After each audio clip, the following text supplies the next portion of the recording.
Hi everyone, in front of me I've got OPPO F19 and let me share with you how to turn off running apps on this device.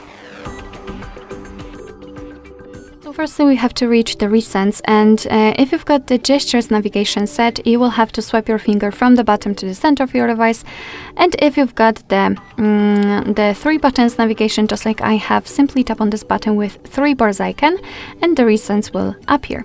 Right now all you have to do is to either close 1 or 2 of those apps, just find them and swipe them up like that, but you can also close them all, just tap on this button, close all.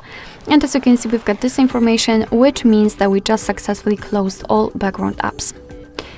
Alright, so that will be all. Thank you so much for watching. I hope that this video was helpful, and if it was, please hit the subscribe button and leave the thumbs up.